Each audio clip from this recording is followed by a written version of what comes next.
Okay. Um,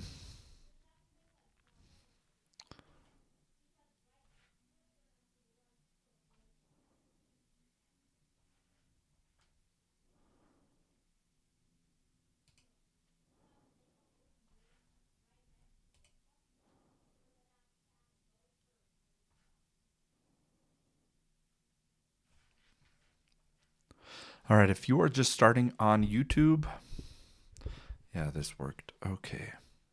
Sorry, guys. If you're watching on YouTube, you're gonna have to fast forward to the live portion of this event. I just had to test a few things. I got it working, so I'm gonna go ahead and go live on TikTok now.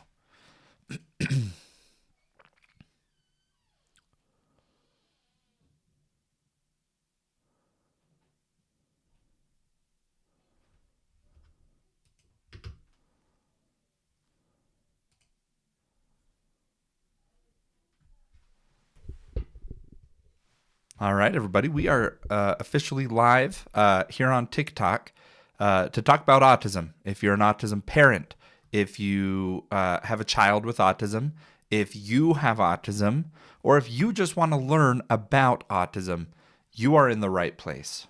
You are in the right place. Let's see here. Pop out the chat. Let me go here. All right, everybody, come on in. We're just barely getting started. Go ahead and be tapping the screen. If you are here, it is because you have an interest in autism, and we're going to talk all things autism today. I am an autism parent. I got a 3.5-year-old with autism. I have a 1.5-year-old with autism, and I love my kids to death. And I am just so excited to continue to come on here every single day and have conversations about autism. If you guys could please tap on the screen and like it. These first 5 minutes or so of the stream are the most important in telling TikTok to send it out to people. And so if you guys could tap on the screen, if you could share it, that would be really helpful. But go ahead and be asking questions. Go ahead and hello, it's Ashley. Usually we end up getting, a couple hundred people in here, and the chat tends to go pretty quick. And so if you're here early, that means you get first priority of asking questions. So happy Sunday, Melissa. Good to see you. Good to see you. It's been a good one. It's been a good one over here. We've had some sick kids, so but that's okay. I mean, head colds just tend to be worse when it's with kids with autism. My kids aren't that sick, but man, even just a little scratchy throat or I don't know, like a headache or the sniffles, like it just impacts them. It impacts them. All right, guys, come on in. We are talking about autism. Go ahead and be tapping the likes here. We're getting started. We all just got over RSV. It was rough. Yeah, I mean, it disrupts sleep. It caused a lot of problems. Good morning, Lexi. Good to see you. King says, I think my brother has undiagnosed type 1 autism, and he was never diagnosed as a child. Is there any point in getting diagnosed? It is up to your brother. I'll tell you what, the biggest thing that can come from this is your brother could feel extremely validated. Okay, if your brother has struggled his whole life to get along with someone else, or to feel like he fits in, or feel like he knows the script of the play of life that is going on and doesn't know it, and everyone else does, I mean, that is very validating to get a diagnosis and understand yourself a little bit better. So it would really be up to him, King Derp. Good question. Aiden, hello. Good to see you. Good to see everybody coming in. Thank you for being here. How's everyone's Sunday going? You guys get to sleep in today? I did. Look, sleep is a vicious cycle because here's what happens with me is I get so tired if I'm up with my kids in the night, and so then to get by, I drink a lot of caffeine, and that keeps me up at night. And so I can't sleep even after my kids start sleeping. So I'm on a few days of rough sleep, but maybe I'll get a nap in today. I don't know. I gotta sleep in though, you guys. I gotta sleep in. Usually, I'm pretty good at getting up early, but I slept in I think later than I ever remember doing. So it was a good Sunday. Do I have autism, Miri? That's a good question. I do not. I have 2 kids with autism. I have a 3.5-year-old and a 1.5-year-old. If you're new coming in here, let me just kind of explain a little bit about what we're doing. So I'm an autism parent, but I also have worked with people with autism since 2013. I'm a board certified behavior analyst. I have a master's degree in autism studies, and I'm the CEO of a company that provides services to people with autism throughout the state of Utah. And so this is where I'm coming from. Autism tends to be my whole life. I go live every single day for a couple hours at least to go and to talk to my village. You guys are my village. Guys, these first 5 to 10 minutes are the most important time of TikTok, of the live streams. It dictates how many people we'll have in this live the rest of the time. And so if you guys could please tap on that screen like crazy right now. I don't usually ask this, but tap on the screen right now, get the likes going. And if you can share it, go ahead and share it. Or the heart me. Now is a good time to do the heart me. But let's get some more people in here. Okay. Cece says, what makes a child do tantrums? That's a really hard question to answer. But I will say there are a lot of things that help me understand the child's perspective if a child has autism. Some of those things are understanding how the world feels so loud for them, how not being able to express yourself can lead to problem behaviors. All of those things are common things that lead to tantrums and things that you can work on skills to be able to replace. Okay, guys, I have a new thing going on. I am also streaming on YouTube. On TikTok, I try to get to as many comments as I can, but for today, I'm going to tell you, if you put a comment in YouTube, I will read it. I will read it out loud unless we just get bombarded with comments. But I'm going to number one prioritize YouTube because we don't really get people over there. And that's okay. I don't have to have people over there. But just know if you're really desperate about wanting me to answer something, hop on over there and I'll be able to answer. Okay, other than understanding more about yourself, what benefits of getting a diagnosis as an adult? Okay, so you can better understand yourself. It's very validating. I think there's also some benefit of finding proper professionals that can work with you. So if you have autism, you're going to want to find a therapist who specializes in autism. Bree says, do you think ABA is abuse? No, I don't. I think that some implementations of ABA have been abusive. I don't think that the structure and the practice of ABA is abusive. But I feel I've talked to a lot of people who have had experiences as a child, and they felt like ABA forced them to mask and forced them to be compliant. Those are kind of the two biggest criticism that I hear. And I agree that it's abusive for any professional to make you not mask if you are not being dangerous. I think it's also abusive to force you to comply without an option of being able to escape appropriately. Those are two things that I feel like are things we need to be cautious of with ABA. Okay, how do you feel about potty training? I'm struggling getting him to understand. Oh, Highland. Okay, don't overthink potty training, you guys. If your child is 3 or 4 and not yet potty trained, give yourself a break. Everything is okay. Everything is okay. There's no deadline. Your kid can learn to be potty trained anytime. And I haven't potty trained my 3.5-year-old yet. But when you decide to, this is the thing, don't feel pressure to do it. But once you do start potty training, I need you to do something. I need you to go all in. I need you to take time off of work and have your spouse take a day off of work or two. I want you to make sure that you have the plan written down on a piece of paper that your care team helped you develop. And so at ABA, at school, and at home, you're all doing potty training the same way. Everyone's on the same page. You have your village, your spouse supporting, and you will get there. I've seen 2-year-olds who are level 3, have level 3 autism, and they learn, I mean, it's a lot more work, but they can be potty trained. So don't start until you're ready to go all in. But then once you do go, you go all in. All right, you guys, I'm an RBT. What is your advice for me? Okay, my advice for RBTs is love your client. That is all that we ask as parents. That you see your child as a human and someone that is the most beautiful person on earth. There's nothing like having the RBT walk into your home and you genuinely see the smile on their face because they're excited to see your kid. We can tell if you don't like our kid. And we understand that you're not a trained professional. You have limited training. You're being supervised and instructed what to do.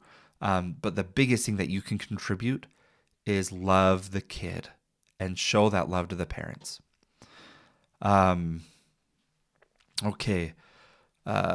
What percentage of autistic people go to university? Oh, I don't know. What a good question. I should look that up. Should we do some investigating? I don't think there would be peer-reviewed studies on it, so I will just use good old-fashioned search engine here. Let's find out. How many? Let's see. What percent of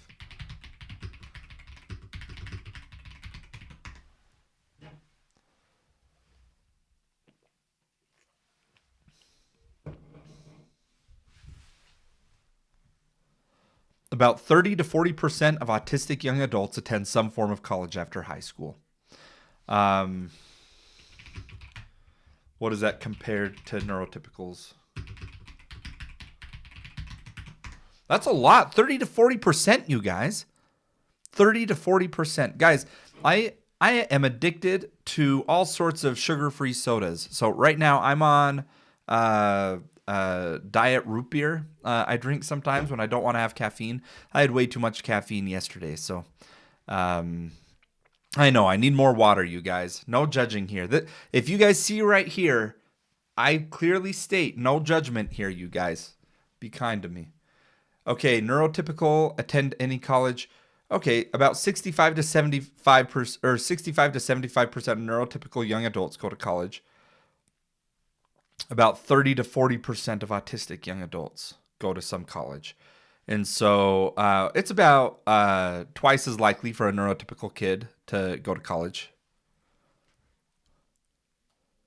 I just finished yet another cup of coffee. I mean, the caffeine keeps us going, you guys, sometimes.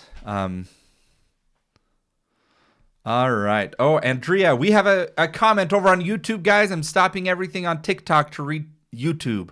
Today, I'm prioritizing my YouTube chat. If you really want a question, then I will answer for sure over here. Andrea says, hi, my brother is 6, nonverbal, communicates through an iPad, and understands what we ask. He gets random spasms where he grabs our hands and squeezes really hard. Is there a way to help as he grows? Andrea, what a good question. Andrea, I wonder how old you are. You have a 6-year-old brother, and you're here on TikTok asking questions about how to help your brother. Wow. He communicates through his iPad. That's beautiful. He understands what you ask. Amazing. Look, you have an incredible 6-year-old brother, and he is so lucky to have you as a sister. So those random spasms, okay, those random spasms of grabbing hands and squeezing really hard, sometimes kids with autism have high sensory needs. Now, what you would need to do is talk to the behavior analyst about it. The first thing is you have to ask yourself, is this a concern? Is this a problem behavior? Because if it doesn't hurt, it could just be a sign of affection. My son, who loves, who doesn't usually love contact, he'll come up to me randomly and go very strong head to head. And he puts a lot of pressure on the head, and I would never discourage it. I would never address that. It is the most beautiful way that my son shows me affection, and I smile every time I get the chance to get that from him. So, Andrea, the first thing is it a problem if he grabs your hand? And the second thing, if it is, talk to the behavior analyst because they need to do a functional assessment. If he's grabbing too tight and it hurts, we need to do a functional assessment and determine what is he trying to communicate or get from squeezing your hand. There's a chance that all he's trying to do is get sensory input. And if that's the case, we can work on other ways for him to do that. But if he's trying to do other things, like that's his way of asking you to help him or that's his way of asking you to stop doing something, we can determine that in assessment. So good question from Big Sister Andrea. All right, you guys, this is, we are just 15 minutes in here and we've already broke over 200. I think we can get a little more here. So go ahead and be tapping that screen. Let's get a lot of likes on this stream, and let's keep having some good positive conversations. This is positive vibes only, okay? This is support group. If you want a little bit more of disagreeing and where I talk about, my thoughts on more controversial subjects, quite often in the evenings I will do some more conversational disagreements. Not truly debates, because it's still people that I really care about and love, and I hear from other autism parents and stuff and hear their thoughts on things. But I am an advocate for evidence-based treatments, evidence-based beliefs, and I am a fierce advocate for parents of kids with autism. All right. Let's see what other questions we got, you guys. My 14-month is tipping on her toe. What does it mean? Shmai, what a good question. It's, first of all, it does not mean autism. It can. That is something that can be a sign of autism. But autism encompasses so much that there would have to be other things as well, like communication deficits. At 14 months, there should be some words already forming. They should be able to point. They should point where you are looking. They should be bringing you toys just because they're excited to see your reaction. If you're not seeing all of that and she's walking on her tippy toes, I would definitely go talk to your pediatrician about it. All right, you guys.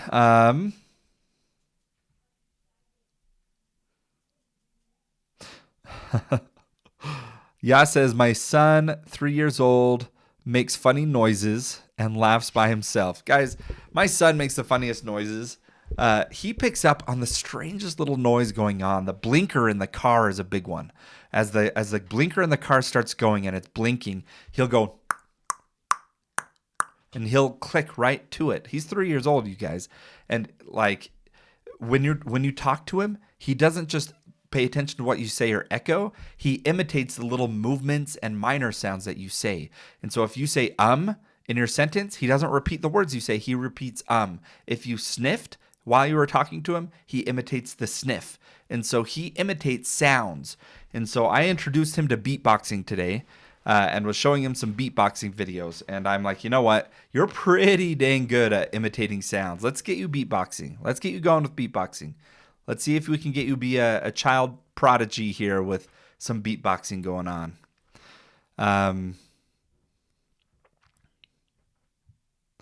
My son does OT and PT, but no diagnosis. Okay, Morin Brothers, you're going out of order with some of these things. I mean, it's so good to get OT and PT, but let me tell you the path that I recommend autism parents go on. And I like to break this down because I think too often us autism parents try to do too much. And we burn ourselves out and we crash ourselves down to the ground because of how hard we're trying to help our kids. So what I recommend is a very simple approach to autism parenting, where the first thing that we're going to do is we're going to create a village. You need to build a village. Do you have a village? Do you have someone that can come watch your kid for you on a weekly basis so you can get out of the house? Do you have someone, if you could, here, let me ask you guys this, and I want all 200 people in the chat to comment here. If you had to leave the house tonight, overnight, for an emergency, and your kid had to be left home, would you have someone that you would trust, whether it be your spouse or a family member, to take care of your child? Put yes or no. If you had to spend the night overnight, would you have someone to watch your child tonight?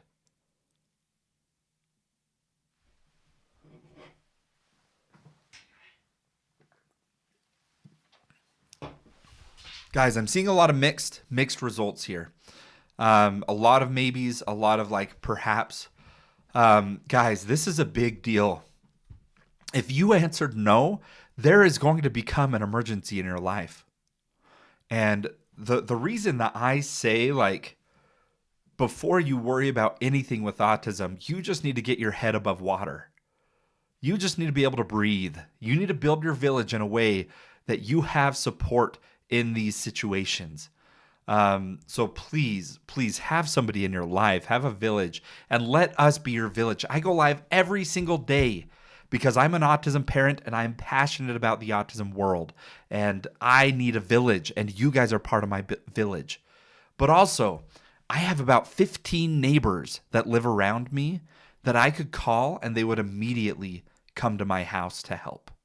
And it's not that I'm just lucky. It is that I have spent a decade where I live building up these friendships and, taking people Christmas presents and making people cookies as a family and inviting people over for dinner. And it was a lot of effort and it's a lot of work. And sometimes, they need stuff from us, but also in a heartbeat, I could call any of them to be over at our house.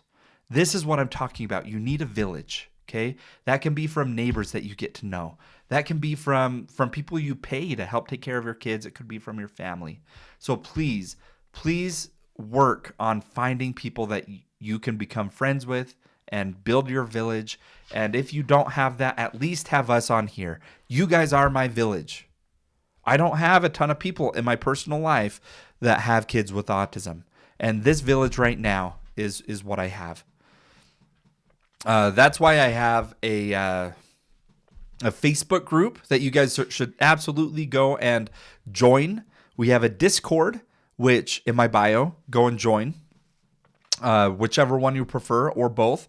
They're fairly active chats and groups. So please join. Let us be your village. But before you go through anything else, build your village. After that, go get your diagnosis. Go get clarity. And after that with that clarity, you can know what therapies you need. There are 4 frontline therapies for autism.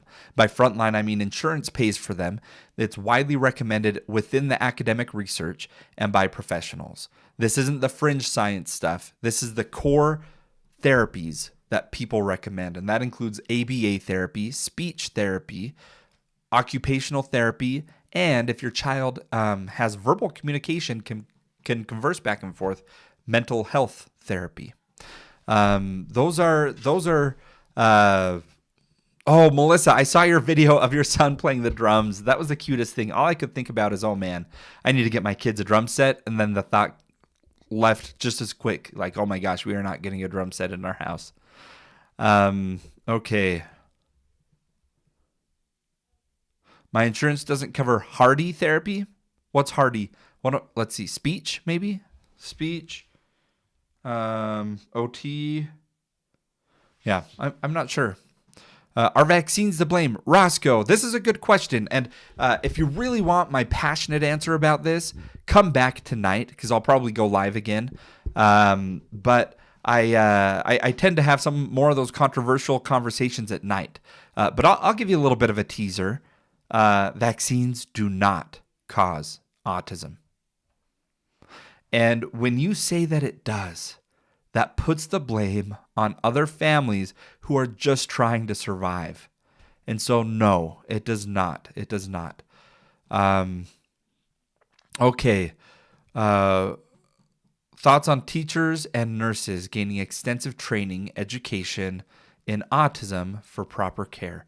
Yeah, I love it. I love it. I think we need more training on autism. I just talked to somebody who made it a requirement in Utah that the police departments all have an annual training on autism. And obviously it's not enough, but that's something. That's a big deal. That's great. You can't say for sure vaccines don't cause autism. Come talk to me, Gabby. I'll talk to you just for a minute about it if you want to. I'd love to hear your thoughts. But guys, if you do have a question, we have a lot of people in here. I miss a lot of questions. You are able to go onto the YouTube. The link is in my bio, and you are able to ask the question in YouTube. And today I'm prioritizing my YouTube chat. And so we don't get a ton of people over there. And so I see whatever you guys put on there immediately, and I'll read it off. So, well, hi. Are you an autism parent? I'm a grandparent. I actually have a 9-year-old with autism. Oh my goodness. Wow, He do they was live with you or is nonverbal. it just Yeah, yeah. His mom passed when he was no. 3 Oh my during gosh. COVID. Yeah, at COVID lockdown. What? So he became my some kind of nana mama Oh role. my gosh. Wow. Yes. So who's in So your household? Is it just you and him? the dad, my son. It's Oh, my son's. it's your Yeah, and son. the brother. He Okay. also has a 7-year-old brother. Oh my gosh. Hmm. I am heartbroken. How did she I pass if you don't know. mind me asking? Depression, among other things. She was suicidal. Oh, I'm not sure if I'm supposed to say all that on TikTok If I because I have don't to do want a you to get restart, I will. I mean, I appreciate you being open about yeah. that and I apologize But for trying to dig into that. when everything was on lockdown, so did the services for mental health was shut down, and people that have in person visits kind of hard to do Zoom and Yeah. have the same help. So Memorial Weekend, she decided that which was not the first attempt she's attempted prior, and then she finally gave way. Oh my gosh. So, yeah. Whoa. Um, So, I'm so I sorry. thank you. It's been rough, but one day at a time. How how is your son doing? Well, he is finally getting his own mental health help. I don't think he dealt with it for a long time. I think he was in denial and some depression and probably not really sure how to deal with it. So it Yeah. was a very, very rough time for him because that was also his best friend. Yeah. So he's doing much better now, but it's been, 6 years. So almost 6 years this coming May. Yeah. Yeah. And it's not So, fresh anymore, but the and grief he was I in denial yeah. to have my grandson tested because obviously he just was, like, there's no way, there's something wrong. And I knew right away when, he was around 2. Normally kids talk so much around that time. He was nonverbal. He was super Right. active. He was a runner. If you open the door, he ran and you can't catch him. Yeah. So he was getting, like I heard someone on here saying that they're getting occupational other therapies just based on behavior. But I think it's so important to have someone tested. Yeah. And because he was nonverbal, when he was 4, I finally said to him, you have to let the professionals. So what I did is I made an appointment to his pediatric. And at 5 minutes in that room, the pediatrician said, you have to, wrote the referrals. And she said, you have to go get him tested. I can't even, I So can't do how old was he anything. when he got the evaluation for autism? 4. He He was was 4. 4. Okay. And then And I already knew he is was he on a communicating spectrum. at this point? So here's the interesting part. He was not, but once he had the evaluation and he was on a spectrum, immediately they referred him to speech therapy and to ABA and to occupational, all the things that you mentioned. Yeah. So 3 years in with the speech therapist, he is verbal. He's not 100%, but you can have a conversation with him. Yeah. And he also does the things with the hands. And The I stimming. thought maybe sometimes he's like excited because I noticed when Yeah. he's super excited, he does that. And he also does that with the forehead. Sometimes he'll come right in your head, in your forehead, and he'll press up against your forehead, and then he'll give you a kiss. So, Look, that's I have to tell you, like, thank you for being there for him and for your son. And this is one of those, I mean, journeys that you need a village, and I'm so grateful for your grandson that he has you. Um, thank you. and man, the things your family has been through. I am so sorry. Well, you just raised a light bulb for me because what you just mentioned, you asked a very deep question. Yeah. If you have an emergency, and then when you mentioned about the village, it just dawned on me like, yes, everybody needs a village. And I think I'm going to look more into that because there are emergencies. I mean, I've Yeah. had situations and you can't leave him with just anyone. Not everyone understands. Now he's verbal, but imagine when you have one that's nonverbal, because they understand what you say to them, and it's frustrating that they can't communicate back. Yeah. So I do need to build my community of village Yeah. with because now autism is very common. It's very 30 common. There's a years lot of ago, people I that know never. what you're going through. You can go on any Facebook group for your area that is like an autism Facebook group, and they do, meetups all the time. And I just look, I initially I invited you up because people were talking about vaccines, and you made a comment of like, hey, you can absolutely discredit it. I brought you up. I have zero desire to talk about that now. Like I hear you talk about your family and your situation, and man, I'm so grateful that you stepped up and that your grandson is taken care of. And I don't know if there's anything else you want to share or talk about before I move on to the next So, person. Yeah. the one thing that I do want to talk about, because a lot of times, if you let them on the tablet, on the iPad for hours, their brain is so overwhelmed. He loves the iPad. So I slowly started reducing that, and I also changed his diet. Yeah.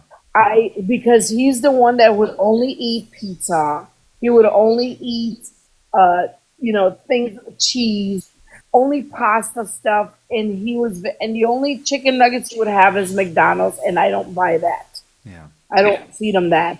So the diet made a huge difference. He was also always wanting juice, and when I realized how much sugar is in just one little kid's juice, I had to go the organic and reduce that and get him alkaline water. So now he's asking for water instead of 5, 6 things of juice a day. So the diet is super important. Yeah, you've been able to help with that. And that's a hard thing. A lot of people that's near impossible to change with their autistic kids. And diet is helpful with a lot of things. I do want to be cautious that there is no set autism diet. For those of you who are listening to No, this, if your child has autism, there is no such thing as an autism diet. And that is not a thing that I think us autism parents, we are constantly bombarded with recommendations of more things to do with our kid. And I like to use my platform to relieve some of that. And if you're hearing someone talk about, oh, I helped change my kid's diet and now they're eating healthier, look at that as like, oh, wow, like that child is going to be healthier. And maybe like they won't be constipated as often. But this isn't something that like is changing autism for a family. And you probably have other priorities right now. Don't feel like that's something you need to tackle right now. So thank you so much for coming up. And I wish you and your son or your grandson and your son the best of luck and the best support that you guys can have. Thank you so much for being up here. thank you so much. Appreciate it. All right. Thank you.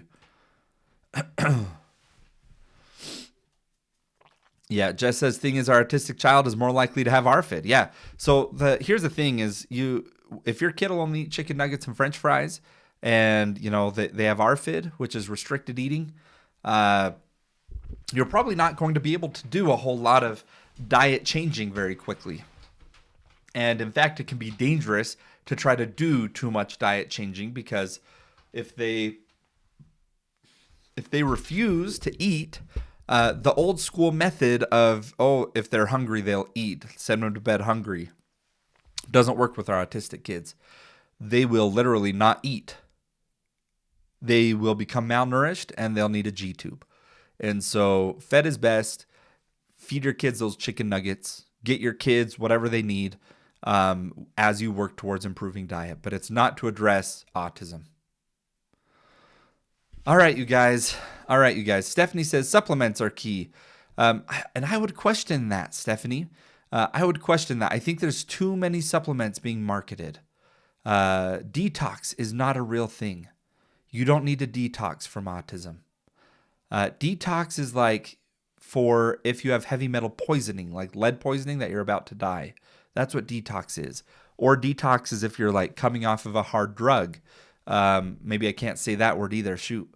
But detox for autism is one of those things people are trying to make money off of you. Um, yeah, Teresa, I agree. It's not so much. Look, if they're autism parents, I mean they are being sold this. They have been sold in a time of their fear. They are not the problem.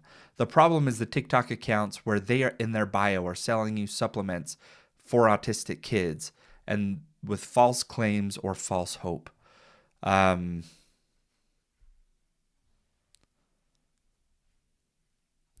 okay. Oh, I better pull up YouTube. I have some more YouTube comments here. All right, you guys. I apologize about that. We have Serum comments saying my 3-year-old loves car rides, but gets very upset and stressed when we stop at all. The only food my toddler will eat is being discontinued, and I'm panicking. Serum, what is the food that's being discontinued? That's terrifying. And yeah, my 3-year-old loves car rides, but gets very upset and stressed when we have to stop at all. My kids do that too. That is very, very normal. Car wash is terrifying for them. No matter how many times we go through, they hate the car wash. And so, yeah, I'm sorry about that. I do want you to know, like, a lot of times the movement is fulfilling a sensory need for your kid. And like sometimes you do have to stop, and we accept there's going to be a meltdown or a hard time. But just enjoy that there is something that you can do that provides that comfort to them. It's a really good way of looking at it. I'm wondering what the discontinued food is. I hope that you can find a replacement. Oh, a specific flavor of food pouch puree. Serum, that's my 2 kids with autism. They love those food pouches, those purees, the fruits and veggies mixed. They can eat those all day. And I don't feel bad. Like, they're all high in fiber. They're pretty nutritious. Yeah, we love those. I'm sorry that they're discontinuing one of them. You should try to message them and try to send you a really huge supply of them or something. All right, you guys, let's go back to the TikTok chat. Again, if you want priority comments for me to read, hop on over to the YouTube and put a comment there, and I see it a lot quicker, and I'm guaranteed to read the comments that are there. So let's go ahead and keep. Okay, Noah says, how do I stop harmful stimming without occupational therapy? Noah, what a good question. And it depends. Okay, let me teach you some behavior analysis, what they say in ABA. So in ABA, they tell you that one of the common ways to address this type of behavior is differential reinforcement of incompatible behavior. And so what you're going to do is with your child, if skin picking is the problem behavior and they're injuring themselves by picking at their skin, then you need to reinforce and train an alternative behavior that makes it physically impossible to skin pick while they're engaging in this new behavior. Something that's physically not possible. So it can be holding a ball, or it could be having a fidget toy that you can have them be using. And so that way it replaces the behavior. And so when you look at behavior, you're never going to be successful simply looking at how do I stop this from happening. You always need to ask yourself, how do I replace this behavior with a different behavior that teaches or accomplishes the same thing? Okay, we have another comment over on YouTube, you guys. This is the most comments I've ever gotten over here. This is great. What about SIBO? Because treatment of SIBO significantly reduces inflammation and the kids can get the chance to develop again. Well, let's take a look.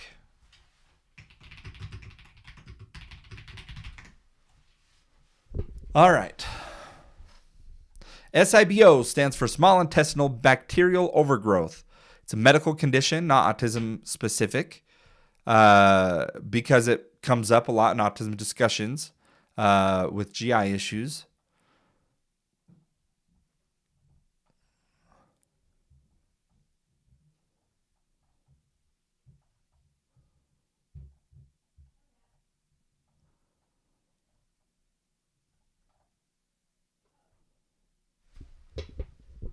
Okay.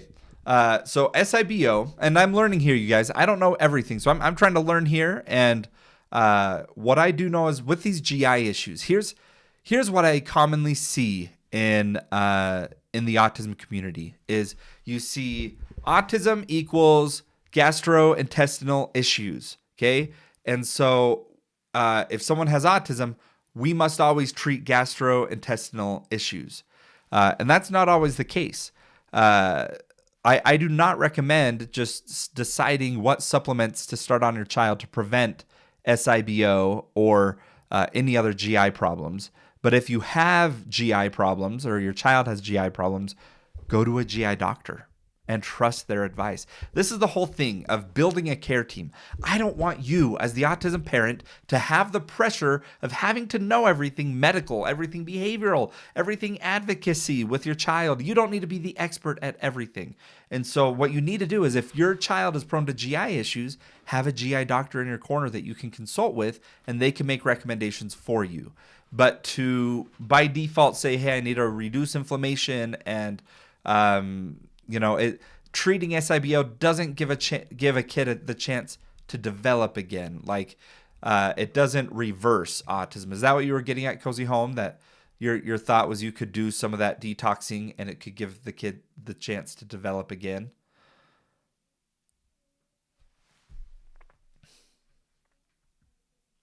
Yeah. Okay, we have another comment over on YouTube, you guys. We have a lot of comments over there. Purge says, I have autism myself, and the thing I hate is everyone who hears you have autism, they think you are Rain Man, but every single person is different. Support in love and time is key to success. Guys, yes, our children with autism don't need special abilities to be special. They're special just the way that they are, and we don't need to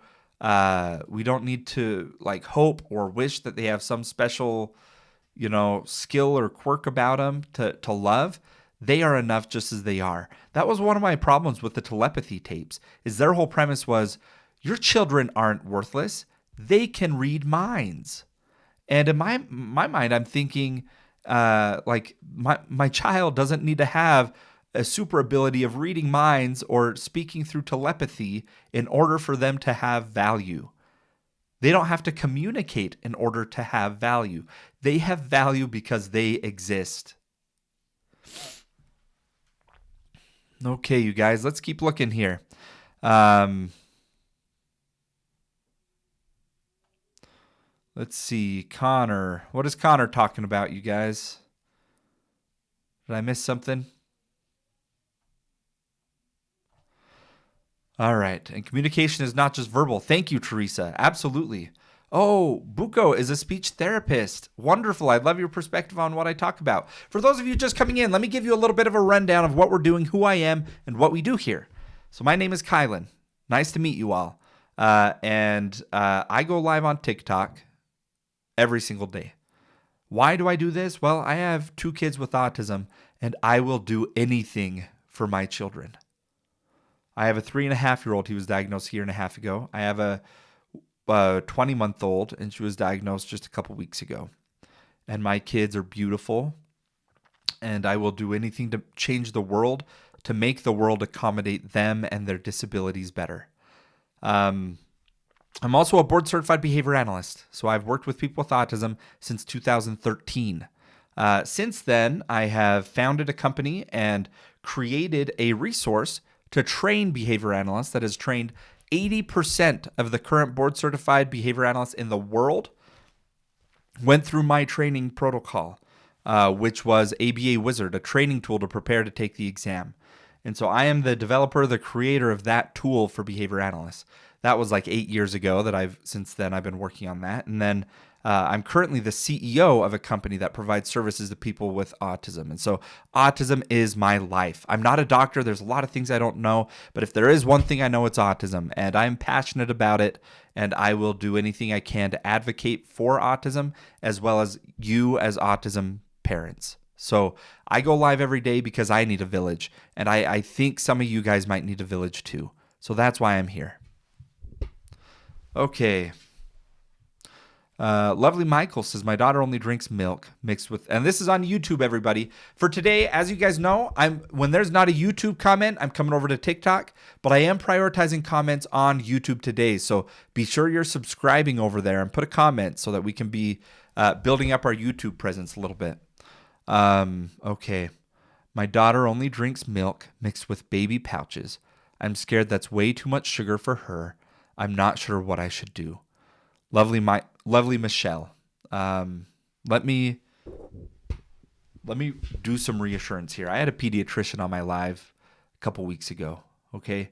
And she made something very clear to everyone watching, that having your child be fed with enough food with a full belly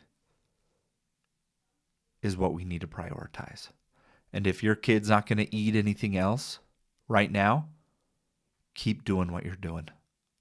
Your kid is being fed, and you're not failing as a parent. You really are not. You're doing great. And a lot of people with autism have very restricted diets. They have a few foods sometimes that they can eat. And it can make us feel as parents as though we are not supporting our kids enough, that we're not doing enough to give them a proper diet. And the pressure only increases when pressure to have the perfect diet, or else your child will never recover from autism, is put on the line. Just know that that is not a thing. Even if your child had a perfect diet, they would still have autism. You would still be their mom, and it would be pretty much the exact same as how it is now. What I do recommend is consulting with two people. The first is your pediatrician. You need to make sure that the growth charts look okay. Is everything going in line? Are we gaining enough weight? Are we gaining too much weight? Are we growing enough? That is what I need you to focus on. And then, according to that, work with either ABA therapy, OT, or speech who specialize in feeding therapy, and try to expand your child's diet. All right. Let's continue to look here. We have some more YouTube comments. My 6-year-old brother was pushed to the ground during lunch because he wanted to grab his classmate's pizza. Is there a way to help him learn to differentiate what is his and what isn't? Oh, that breaks my heart. That breaks my heart. We have too often do we resort to violence. I agree your brother needs to learn that. I also think that classmates might need to learn a little bit of acceptance. And if he steals their food, the school would absolutely give the other kid a new slice of pizza.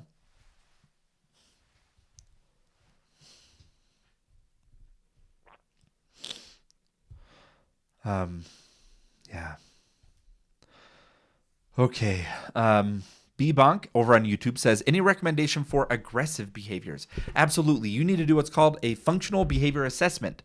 Your school can do that, but also the behavior analyst, the BCBA, can do it. And what that entails is they're going to look at all the environment of what is contributing to the behavior. What is this child trying to communicate with this aggressive behavior? And then what skill can we teach them to reduce the behavior? Okay, the default parenting strategy, a kid gets aggressive, and what do parents do? What is the default?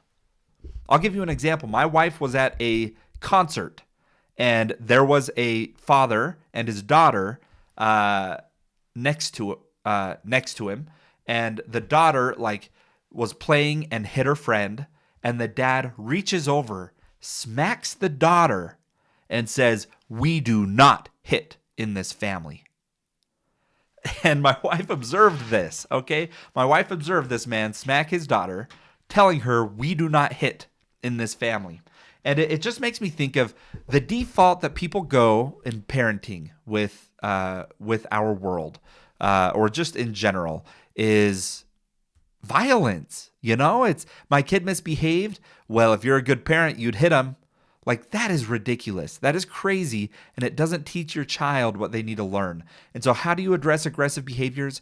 One tip is definitely not with following up using aggressive behaviors. Rather, find what are they trying to get out of that behavior. not reinforcing the problem behavior, and then teaching them the skill to replace that behavior. I know that that sounds complex and there's a lot to it. You need a team. You need your care team to work with you on this. Get into ABA if you're not, and talk to your team about it. Okay. All right, everybody. We got a bunch of comments over on YouTube. We got a lot of people going over there. Thank you guys for being over on YouTube. Let's go ahead and read off some of these. Cozy Home says, I said that because almost every parent somehow deals with GI issues with their autistic kids. Whenever they change or modify the diet, the kids get a bit better, but diet alone doesn't work. Okay, so diet can help if your child is having gut issues and those gut issues are causing the problem behavior. If your child is constipated and that makes them upset because they're uncomfortable and they can't communicate, or they can't, they're engaging in problem behavior because they can't communicate well, yes, addressing gut problems and constipation and things like that can help. But it's not addressing autism symptoms. It is fixing something physical with the stomach. I guess what I'm saying is I recognize the GI side of it, and let's always keep our eyes on the GI stuff with our kids, especially who can't talk. But don't expect that diet, just like you're saying, diet alone doesn't work. Diet is not a therapy. It's not a treatment. It is to address a specific problem with GI issues. Autism in general is brain development impeded by inflammation. I myself have a son with autism, and dealing with SIBO is of paramount importance for the kids. You don't need a bunch of supplements. Yeah, you don't need supplements, and also it's not something that you get later in life, okay? It's not like you acquire... The problem with what I have with what you said, Cozy, and it's not a huge problem. You have done a lot of research. You're doing a lot of good things. And the diet is absolutely going to help your child be healthier. But autism is not a developing condition throughout your life. Your autism is not getting worse or better. Your autism just is. It's the way your brain was developed in utero. I know of no risk factors, okay? We know autism is genetic, and about 80 to 90% genetics, and the other 10 to 20% are environmental factors. But those environmental factors, all of them occur at birth or before. I don't know of a single risk factor that occurs with a child after the first week of their life. And so this idea of, your gut is impacting your brain, there's inflammation, and now your brain is more autistic because of the inflammation, or causing problems because of the inflammation, is just not supported by science. Okay, remove them from the situation, help them work through their feelings. Ariana, I think you're addressing the aggressive behavior. I appreciate that. It's McCoy's son, 6, was stabbed by a pencil by a 5th grader for being annoying. Oh.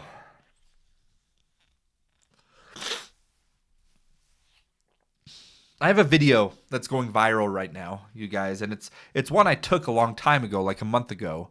But it's a parent who says that autism kids, or kids with disabilities, are holding the general population hostage with their learning. And then I address that by saying, don't use language reserved for violence to describe my child with disabilities. And I went into the details of how her attitude is so wrong. And this is a perfect example. Our children with disabilities are the ones, again and again, being harmed and abused at school. I see it all the time. And I'm sick of it. I am sick of our kids being in danger as they ride the bus to school. Every single school in the United States, in the world really, but I'm in the United States, so I'm going to say United States, should be safe for children with disabilities. Okay. Our 2.5-year-old, Claudia says, is nonverbal. He's in OT and speech since he was 10 months old. He has learned ASL since he was around 10 months old. Knows around 15 to 20 signs. My family thinks he has apraxia. What's the difference between apraxia and autism? We go for an evaluation in December.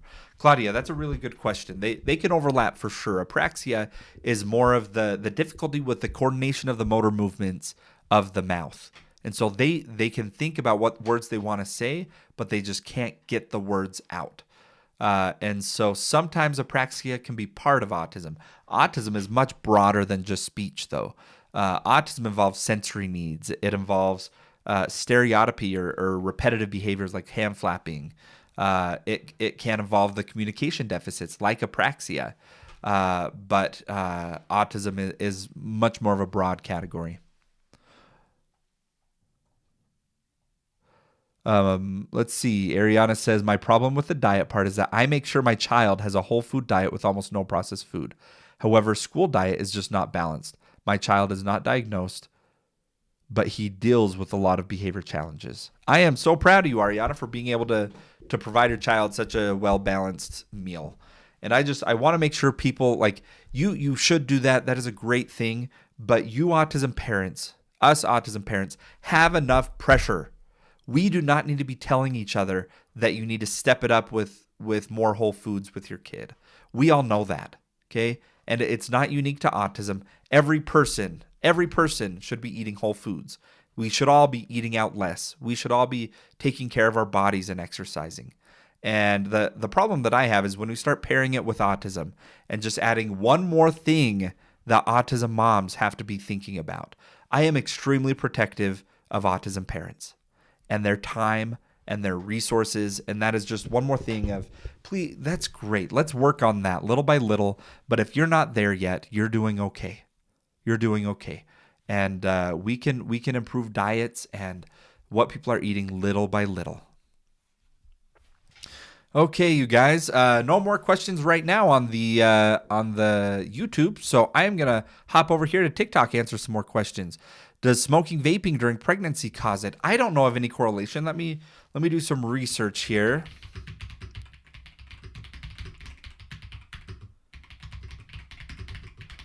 Now, keep in mind, when we talk about causes of autism, we already know that it's 80 to 90% genetics. And what we're looking for are what are the other environmental conditions that can bring out autism development during pregnancy.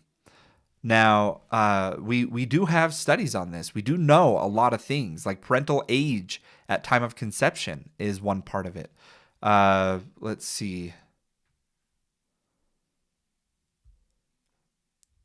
Okay, we don't have a whole lot of evidence as far as vaping goes, but smoking, the evidence is very limited and not clear specifically around autism.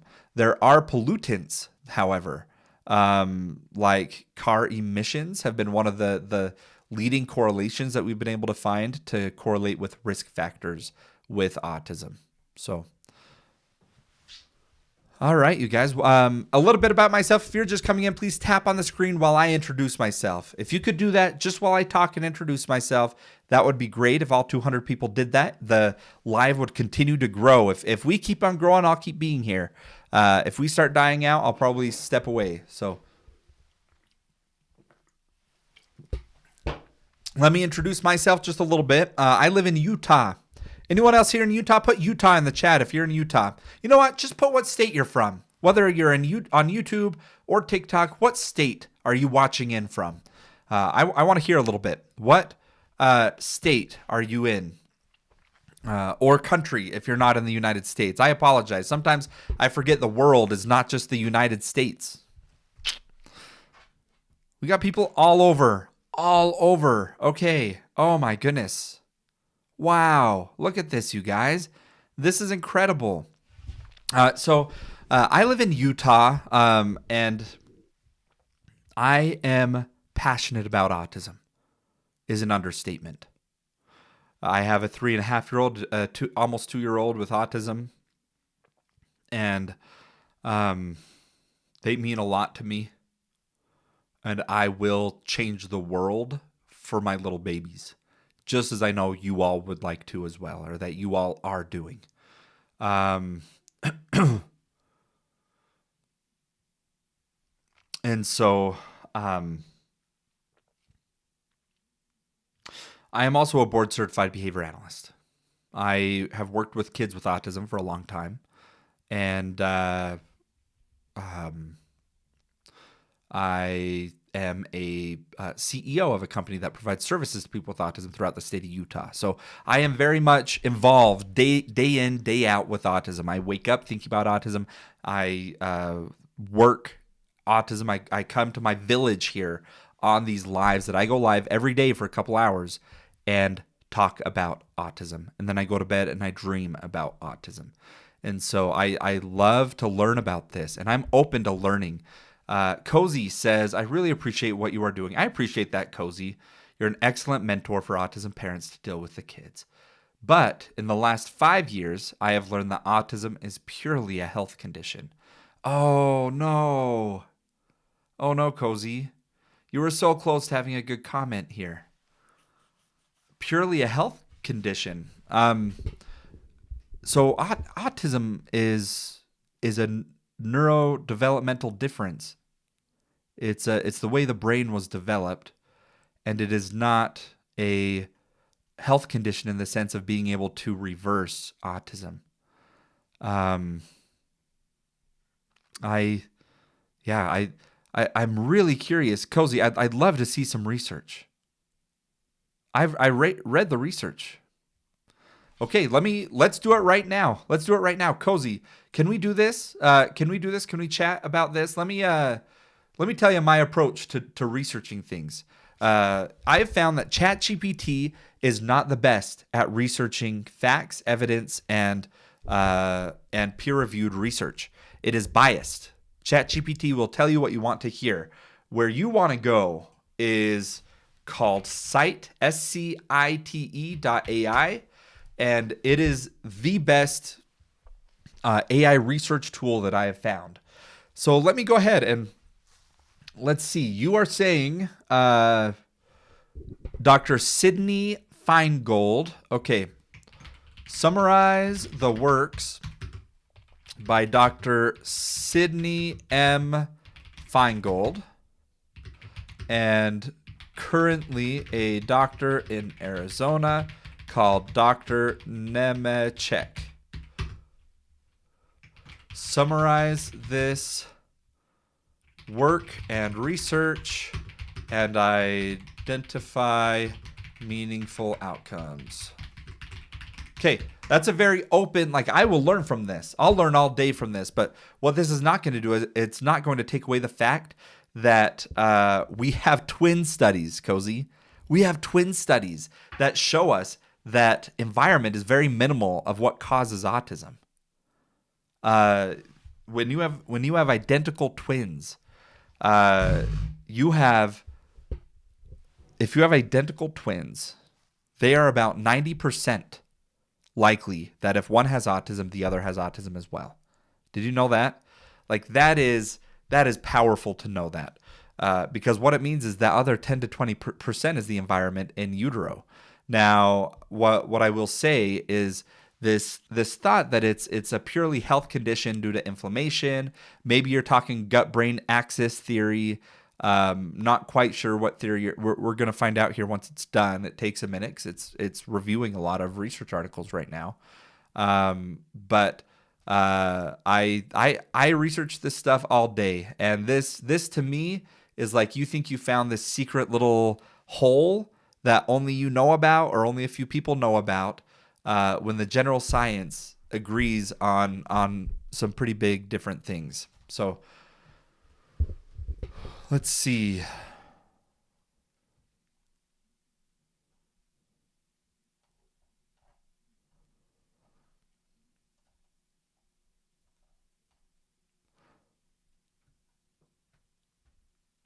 Oh yeah, this is all the gut stuff, gut microbiome, and the gut brain axis stuff. Okay, yeah, I've read all this.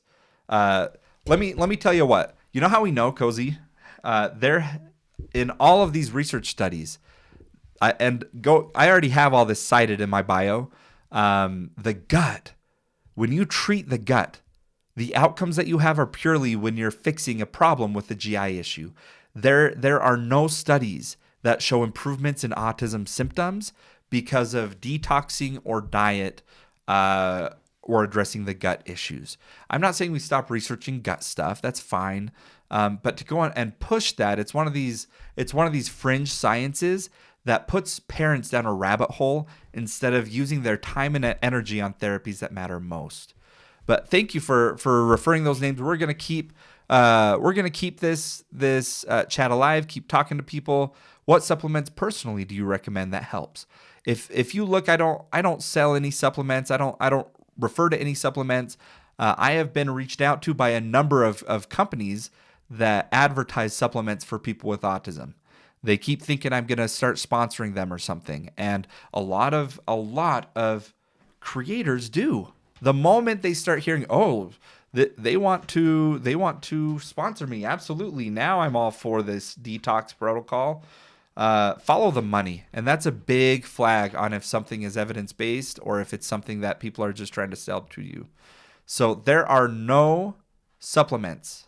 There are no supplements that just because your child has autism, it means they have to have. And I say this to ease your mind, to ease your thoughts. If you research things later on, if you go to the doctor and you learn something unique about your child and you want to start them on a supplement, talk to your doctor about it, great. But I want to ease the minds in here that if you have a child with autism, you don't need to start them on anything simply because they have autism. All right, everybody. Okay, the premature birth stuff I'm seeing being asked. Premature birth absolutely is, there are associations with that and autism. But again, these environmental conditions play into the genetics. And so it's not a guarantee if you're premature that you're going to have autism. It's not that it causes autism, but it can increase your risk if you're already predisposed through your genetics. So, what is the name of the website to do research from? So I go to site.ai. There might be a free version of it. I have a paid version because I'm using it all day. I use it all the time.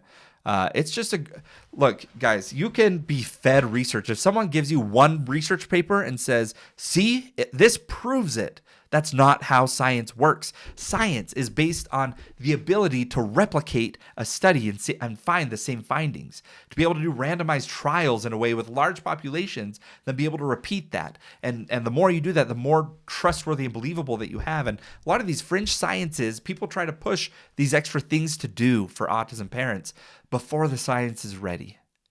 And there is no general consensus that gut health or detoxing is necessary for all kids with autism.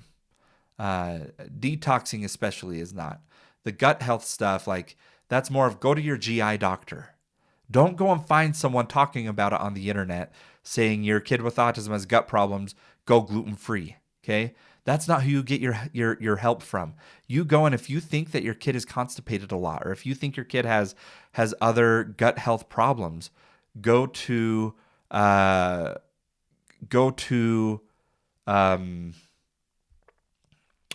GI doctor. That pinned one, let's unpin that. That's not the right one. Let's see here. I'll put it in site.ai like that. That's where I go. I like to learn from there. But you guys don't have to. There's so many other places. Don't pay for something like that. But it's just, to me, a great place that you can actually summarize the actual data and compile like all data that is out there. Okay, let's keep these conversations going, you guys. Chris the Phoenix says, I have a theory regarding pesticides on crops. We see a lot of cases in New Jersey and California, and I've seen a lot of fall birthdays through my career. Okay. Interesting. Let me look at, okay. This is one that I believe there is actual science on this. Let's look this up. Pesticides during pregnancy and autism, summarize the research. We're going to learn, you guys. Let's see what it says about pesticides. I'm pretty sure there is a correlation, but it might not be strong and it might not be like repeated over and over.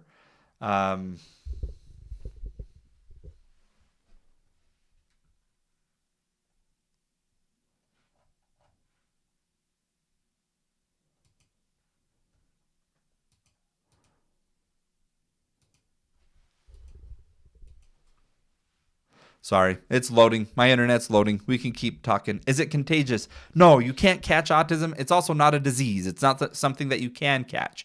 Autism is the way that your brain was developed in utero. It's not something that can be reversed. It's not something that be cured. What it can be is it can be supported.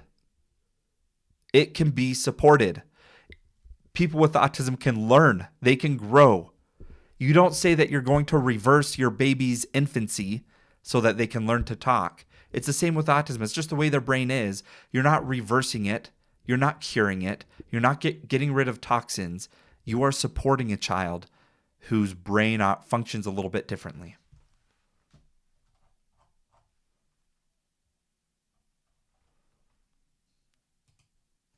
Okay. Oh, here we go.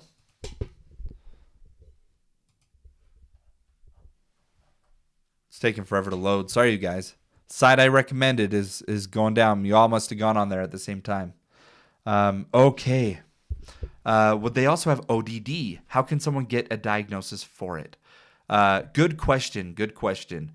So ODD, oppositional defiance disorder, there's actually some new terminology coming out, especially with regards to autism. Have you guys heard of PDA? If you've heard of PDA, put PDA in the chat. Have you guys heard about PDA?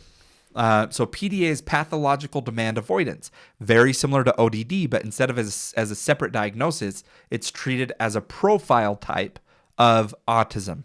And there's a lot of research behind it. It's a recognized diagnosis in the UK. In the United States, it's not yet, but I would be shocked if it wasn't soon. A lot of people have heard of PDA, and a lot of people have a child with a PDA profile.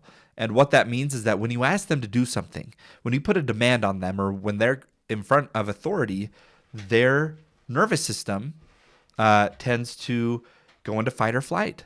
And this isn't just like they don't like to do things. No, it's like you asking them to tie their shoe is the same as you asking them to put their hand on a hot stove. Like their body reacts the same way and will do anything to get out of it. And so, I recommend finding someone that, if you're wondering if your child has that, to find someone trained in that. All right, we have some more YouTube comments that I'm going to go through. My son likes to push his forehead on mine. Sometimes hurts. Any tips? Oh my goodness. My recommendation is enjoy the pain.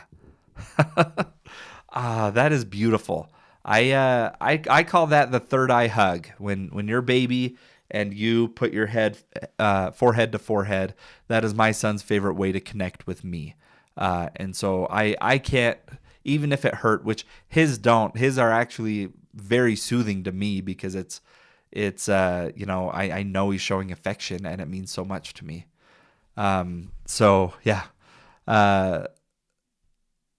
I haven't done much research. That was a theory based on anecdotal evidence. Oh, Chris, the Phoenix. Interesting that you noticed that let me, okay. The summary of that research is done on the pesticides. Let's look.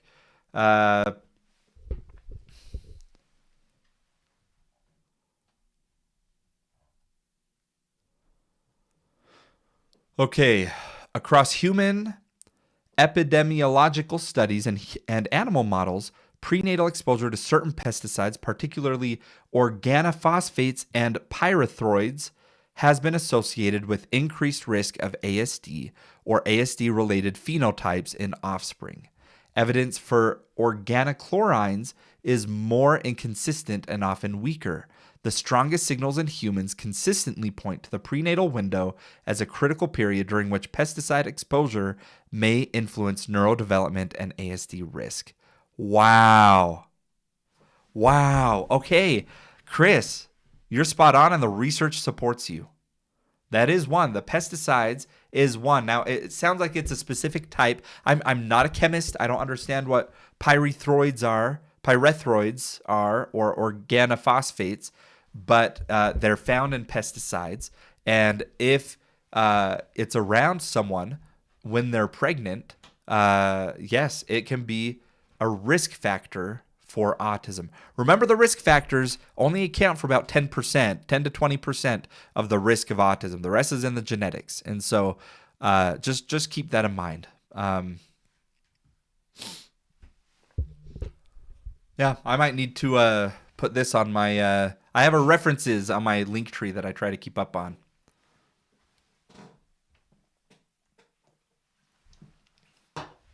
Any truth to the Tylenol claim? All right, you guys, let's talk Tylenol. And I'm curious where people are at. Say, if you think Tylenol is correlated or is causes or has an impact, increases risk of autism, put yes in the chat. Put yes.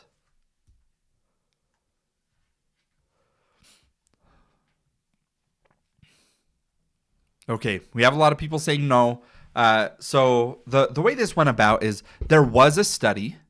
It was a Harvard study where they found a correlation between Tylenol use in pregnancy and autism. Now, this is there was a very slight correlation. It was minimal. However, there were confounding factors in the study with a small population size. And when you look at the meta-analysis across those same studies that have tried to replicate it, when you rule out the confounding factors, there is no association. And so it's one of those that if you really want to make it look like there is, you could interpret data that way. But by doing so, you're being really disingenuous and ignorant of the robust amount of evidence that came after that. So that's where we are. I saw kind of a concerning comment. Maybe they were joking, but about the pesticides. They said, so detox is important after I talked about the pesticides being a risk factor. And I want to be clear that the pesticides, it's not saying the pesticides are getting stuck into your child's brain and by removing them, it helps autism. That's not at all what this says. This is saying like what makes the genetics play out or increases the risk factor of the brain developing in that way. But the brain is already developed. Detoxing doesn't address it.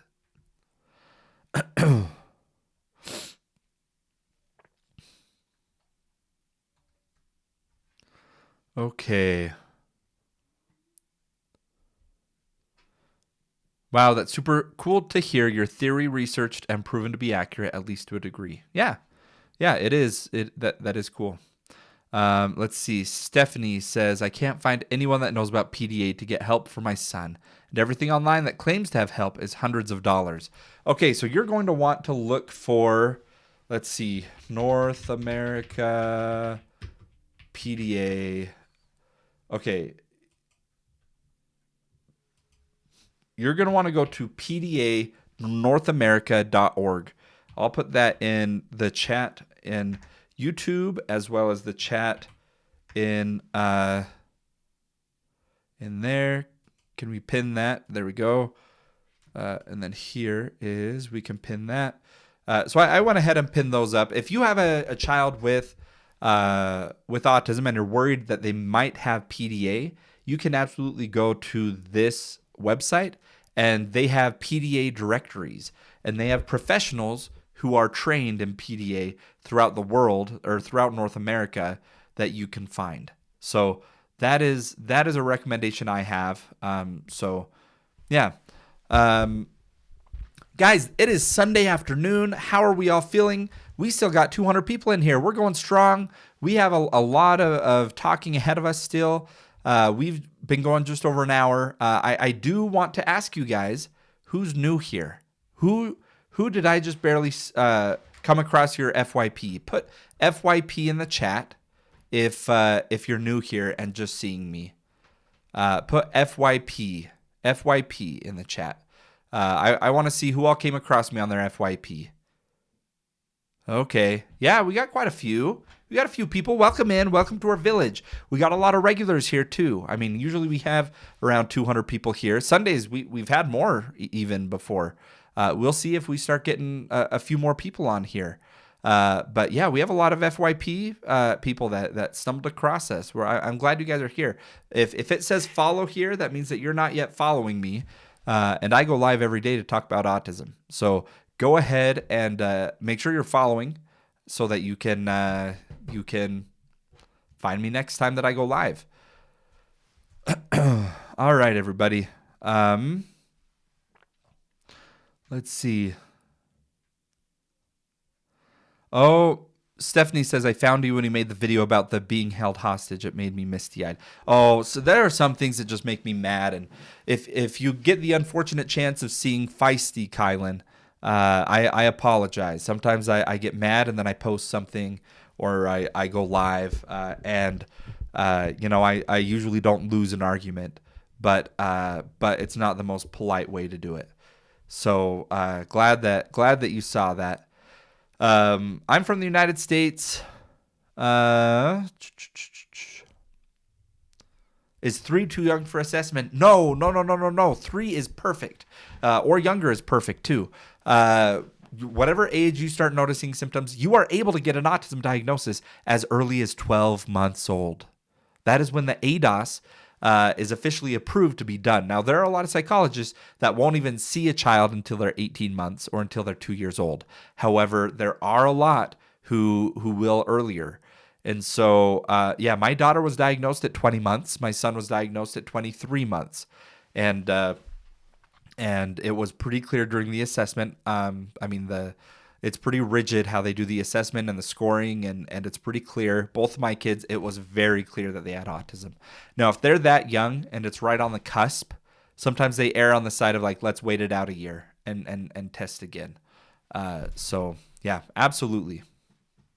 Put in the chat, what age was your child when they got diagnosed? I want to know. And I'm not shaming anyone that got diagnosed older either. Like sometimes people get diagnosed as adults, but what's the youngest we have here? Anyone diagnosed under the age of 2?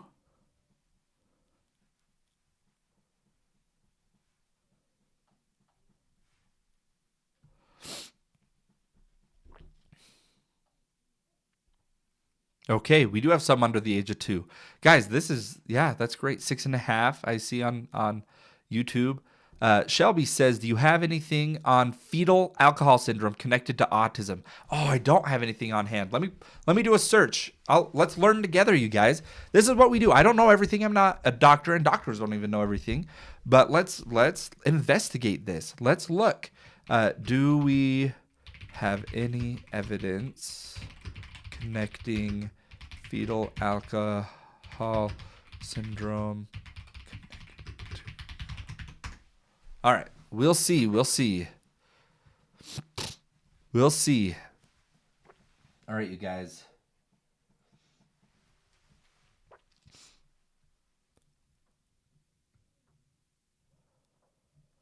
Nana says, so why would an autistic child behave so well and all of a sudden become rebellious and curse? I guess are you wondering about like a overall regression that they're always good and then they like kind of have a shift in their behavioral patterns, or just like out of nowhere they curse or do something bad? I tell you what, if my son curses and it's context appropriate, I mean, I'm going to be pretty happy for him, to be honest with you guys. I'll be celebrating.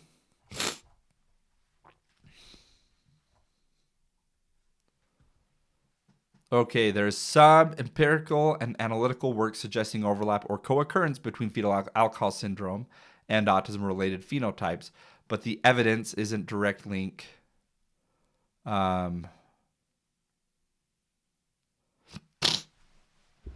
Okay, so here's the problem is with those comorbid diagnoses.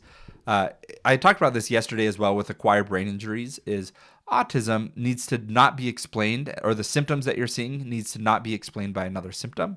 And so I think sometimes there is a little bit of overlap, but if they know that they have fetal alcohol syndrome, that may better explain the behaviors that they're seeing. And so you might not get both diagnoses. All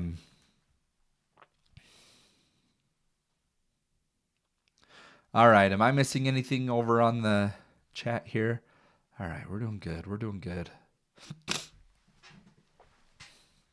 All right, what other questions do we have? Does antioxidants help improve with speech? So the antioxidant stuff and the detox world is very much in there to sell to parents at their lowest point. I don't use any supplements other than those that the pediatrician I consulted with the pediatrician. And the only one that we do with our son is melatonin. Thoughts on vaccines? Vaccines are great, and there is no connection between vaccines and autism. How do the levels of autism differ? Okay, here's another one. Put it in the chat, you guys. What level was your child diagnosed? And please be active, be responding as we do this. Not only do I like to see it, but this tells TikTok this is worth sending it out to more people. So the more people that comment and say, the better it is. But I really do like to see. So level 2, level 3, both level 1. Let's see, level 2.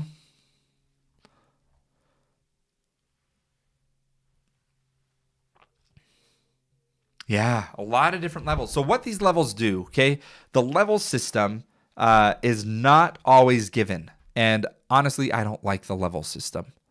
Okay, and I'll explain why. The levels are, it is 100% just up to the clinician. Okay, the clinician just gets to decide what level it is, just not by any assessment that they do. It's not based on IQ or any assessment. It is simply their gut feeling of what level your child is in that snapshot in time. And so one, it's not accurate, it's not reliable because everyone does it different, every psychologist does it different, but also it's changes. And so just because your child got diagnosed level 2 doesn't mean that, next month they're level 2. And so it's not a great system. And Tasha, it's really for insurance and billing purposes. Well, interesting enough is, at least in Utah, all the insurances that my company works with, we don't need a level. And there are a lot of psychologists throughout the United States that don't give a level. The laws that require services in ABA for people with autism do not differentiate that availability based on level system.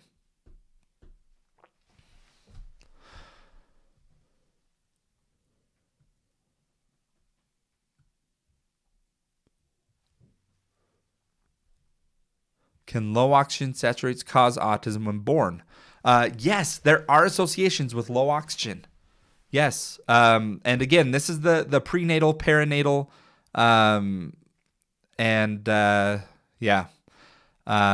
development. And so perinatal includes during birth. And so my daughter was in the NICU. When my daughter was born, she wasn't breathing. And I tell you what, that was the worst day of my entire life. The day when my daughter was born. That sounds terrible, but I mean, you're so excited. My wife goes into labor, and baby comes out, and we're all so happy. We look at her, and it's just silent. She starts getting bluer and bluer, and not breathing. And suddenly, I don't know what's going on, but they're moving carts around, and they call in a big team of people that were on standby, and they're trying to do therapies for her to get her to start breathing. They connect her up to all these machines. They get her in to a portable unit that supplies oxygen to her, and they have to life flight her to a hospital better suited with a NICU. And so she got a helicopter ride on her first day, and was in the NICU for a few days until she could breathe on her own. And so I don't know how long she wasn't breathing or if that was a risk factor, but I do know that the oxygen stuff with birth can definitely be a risk factor for autism. Again, we say risk factor, but this is acknowledging that 80-90% of it is genetics. And these risk factors just are risk factors. That's all it is. Not causes, just risk factors. And so whenever I share things like that, you always hear people say like, oh, well, my child was breathing after birth, so that theory must not be true. And like, that's not how this works. Like, there are dozens of risk factors that you don't have to have any of them. You could have one, you could have all, you could have none, and you could still have autism.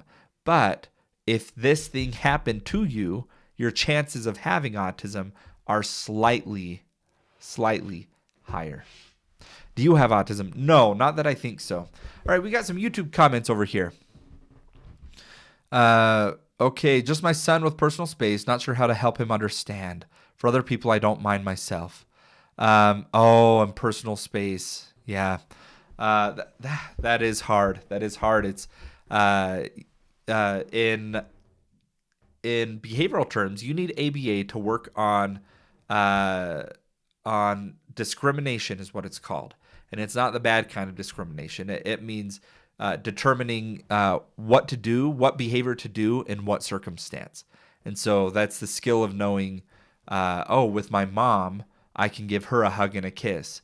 With my friend at school, I can't do that. And so it's the like recognition that in one setting something you can do and in the other you can't. And so talk to your behavioral team about discrimination.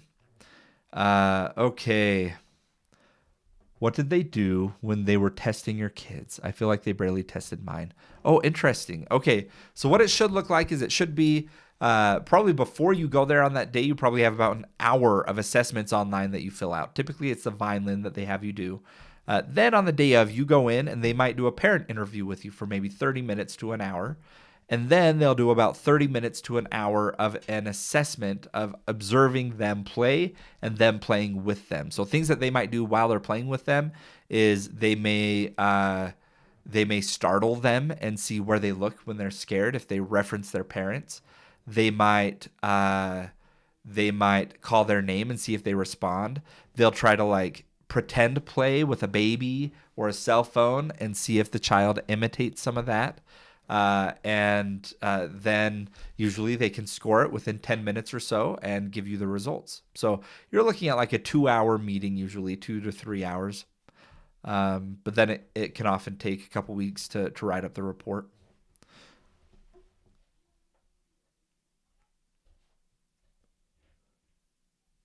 Let's see. They say, personally, in my square with the personal space, I've seen lots of emphasis on asking. Good. I've also seen a handful of kids' behaviors decrease significantly after getting dental work. My biggest advice when a parent mentions increase in behavior is to look for things causing pain. Oh my gosh, guys. Oh, I have a story. I have a story about this, you guys. Oh no. My son, when he was 2, he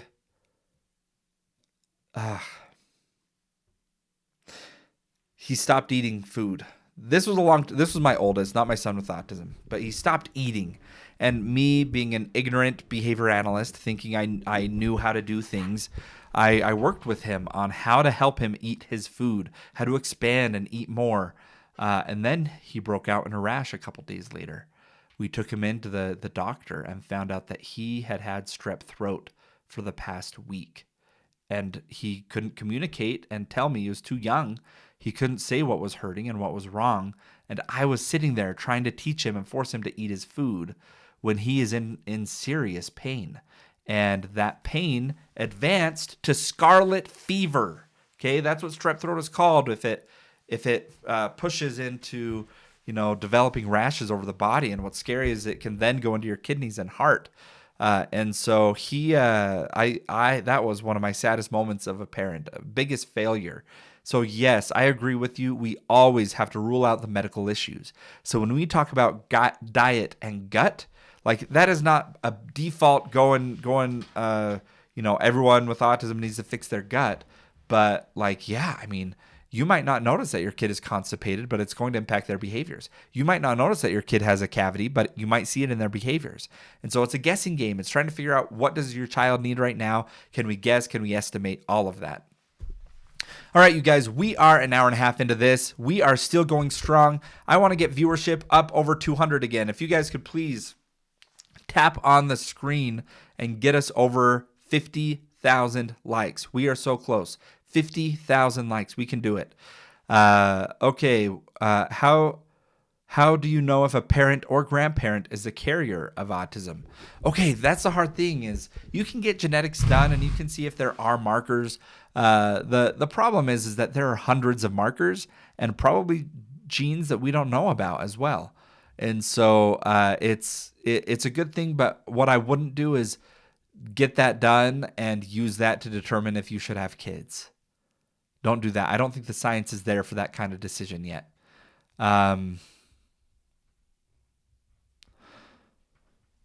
Do Do you prefer ABA over OT therapy? They're just different. It's not about picking one or the other. Let me tell you about when to pick occupational therapy, when to pick ABA, when to pick speech therapy. I'm curious. Put in the chat, what therapies are your kids getting?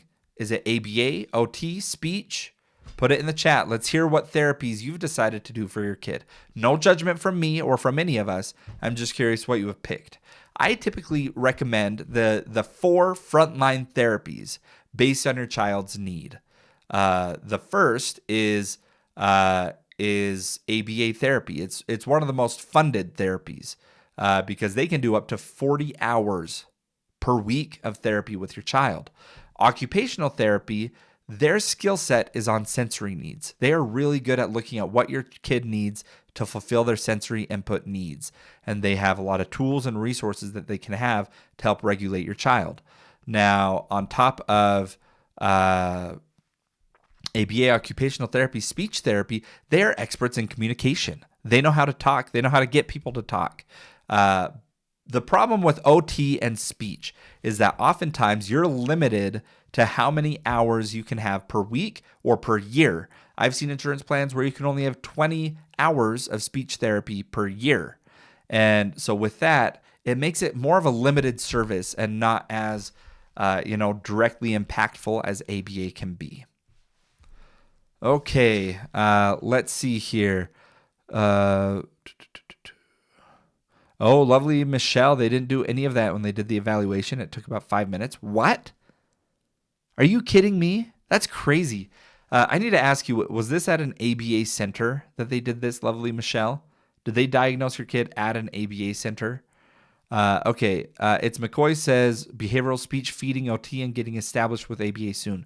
Wonderful. Wonderful, wonderful. Okay. I was told my son is too old for ABA. Well, it depends on who you talk to and what your insurance covers. How old is your son, Stephanie? My kid, so at my work, at my clinics, we have a clinic that's dedicated to youth and adults with autism. Like the oldest person that gets ABA therapy at our services is probably 50 years old. And there's someone that never got ABA as a kid, and they're learning so much. We're giving them a voice. We're giving them options, and it's been really cool to see. Shelby says, I'm autistic as recognized by multiple people and my family doctor. They just haven't done an official diagnosis because it's too much work. Shelby, you might need to go to a different psychologist that can do it. I'm trying to work with one that I can recommend to people. I'm hesitant to do that till I look into it a little bit more, but I would love to have a resource that I could send to people about where to go to get evaluations done. That's one that we need more access, less wait, and more clarity.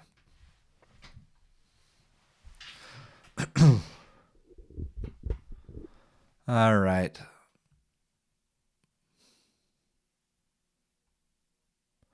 Let's see. Okay. Everyone I've called in my area says they stop at 10. Where are you, Stephanie? Where are you located? That's not right. That's not right. I'm sure that that's true, the people you talk to, but there's companies out there. There's ABA companies out there that'll work with your kid. What state are you in, though? Tell me what state you're in. I'm curious.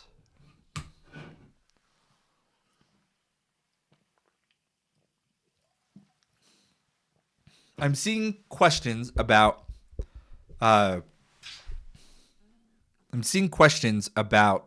were the first signs that we saw. And as autism parents, there are people in this chat room right now considering if their own child has autism.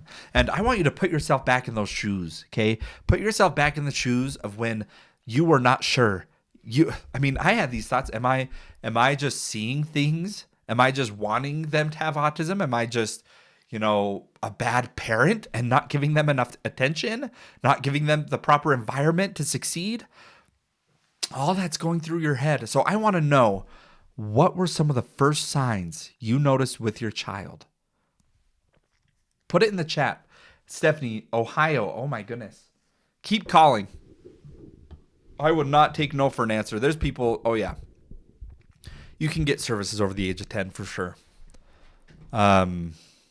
Unless there's something crazy with your insurance. Maybe a good place to start is to call your insurance and say, hey, are there restrictions on age for my health insurance? I doubt that it would be at 10. That would really surprise me. Okay, let's look at this. Can my kids with autism? Okay, let's see. I knew when I was pregnant. Oh, wow. Flapping hands, non-vocal. When he stopped meeting milestones. Nonverbal until almost 4. Lining up toys. Obsessed with wheels and stroller wheels. Feeding issues too. I must really like Diet Root Beer. Hey, this is a no judgment zone, you guys. I thought we were clear about that. No judgments, you guys. I'm going to drink all the Diet Root Beer that I want and let me have this happy thing in my life.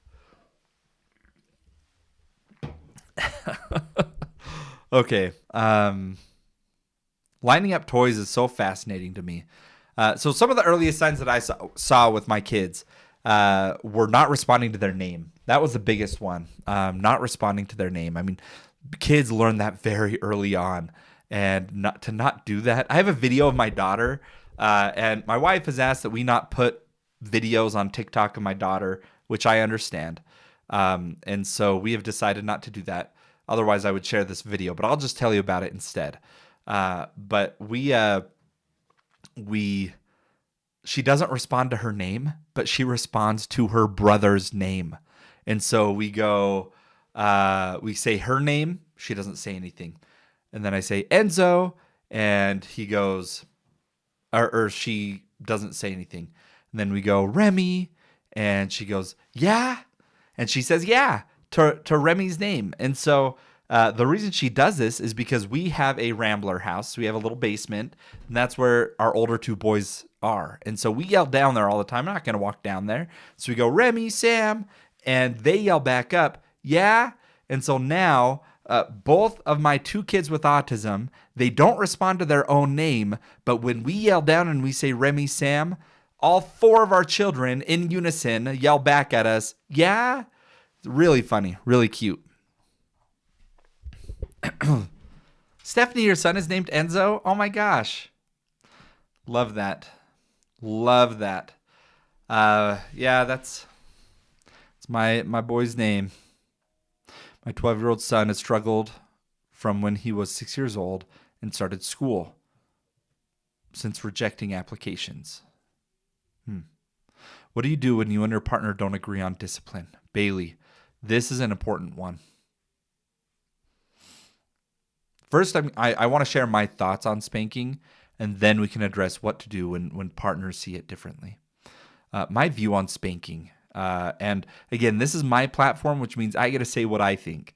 My background on this is I am a board-certified behavior analyst. I have a master's degree in autism studies and applied behavior analysis.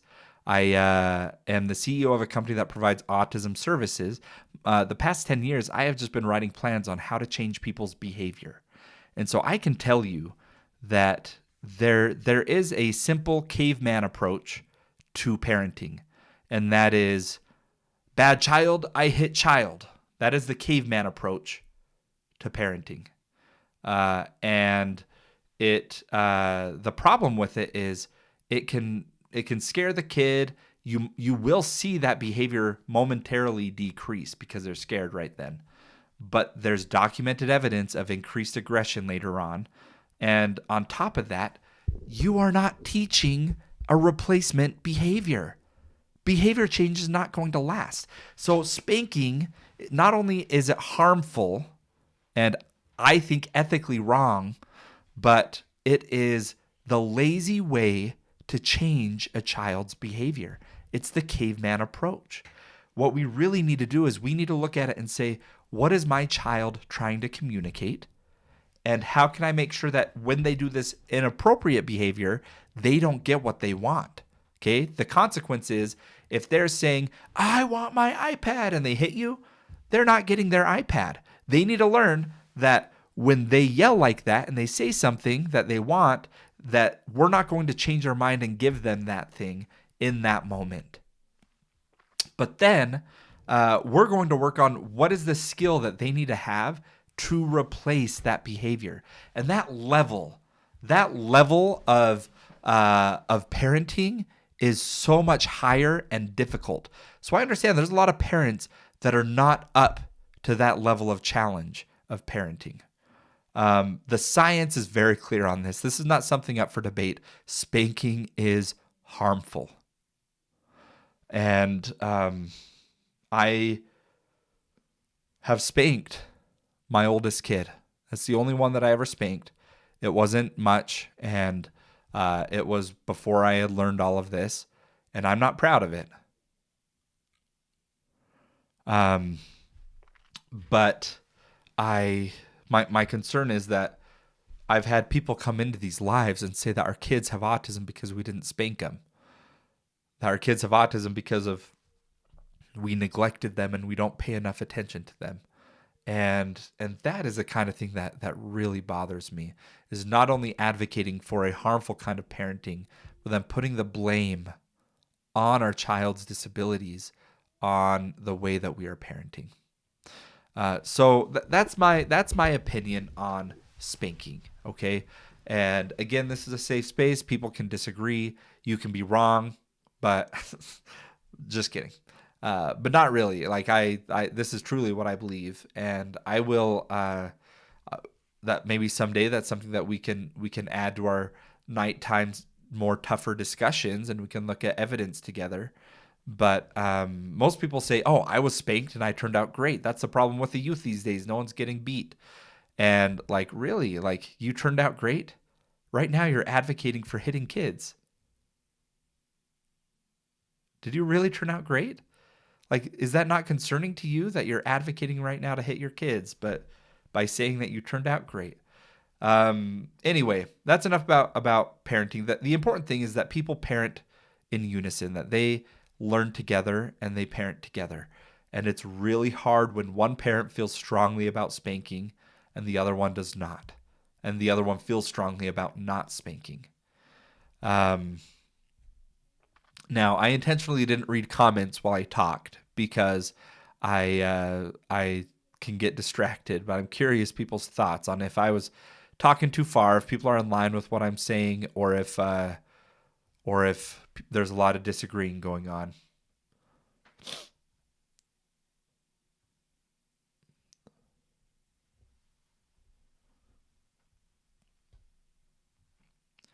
Why you look like Bill Gates? I've never got that before. That's awesome. Let's see. How can I improve their attention in a kindergarten student? That's a good question. I don't think that we fully addressed this initial question. I don't feel good about my answer here of how to get a spouse on board. What I would do is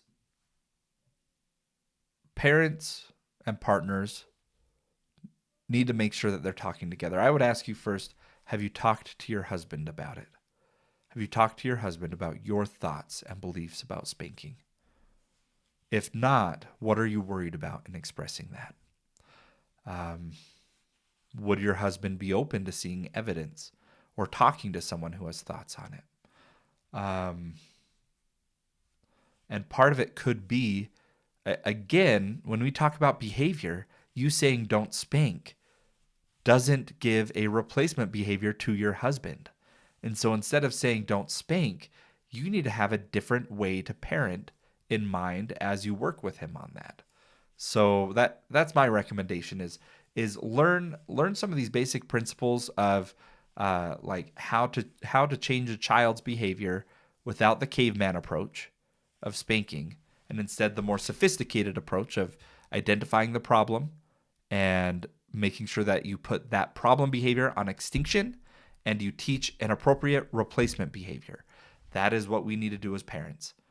All right, you guys, let's keep answering some questions. Yeah, Myra, use ABA techniques to show them they are more effective than spanking. Yeah, that's the whole thing. We're just showing that it's more effective. That's all we're doing.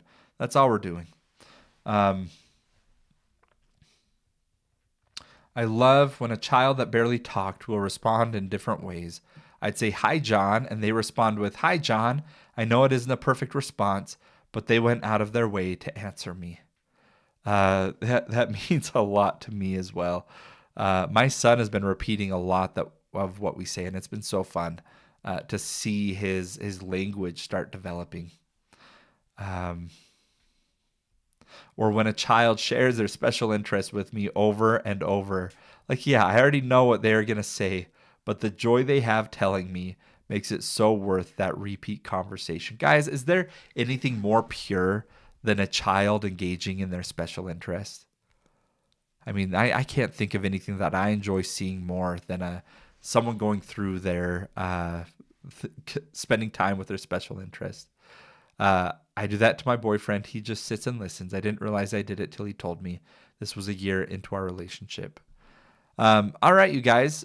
Thank you for being here. A little bit about me. If you are new here, everybody, if you are new here, let me tell you a little bit about what we do. We talk to parents of children with autism. This is more of a safe space, a safe zone, and we give comfort. We build a village. I want to invite you guys to join our village.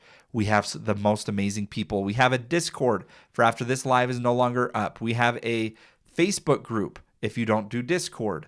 Both groups are great to be a part of.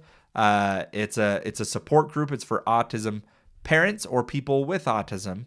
And what we don't allow is we don't allow anybody to go in there to sell us stuff. No one's going to tell you that, you're not doing enough and to change your kid's diet. No one's going to tell you when you ask about what your child needs, no one's going to try to get your kid into their services. This is a safe place where we as parents are able to be together and be each other's village. Now, I do go live every single day for 2 hours at least. In the evenings, I've started going live, and we answer a little bit more controversial things. You'll see things on my screen that say vaccines don't cause autism, and detox doesn't work. And we get people in who disagree, and we just have meaningful conversations, not debates.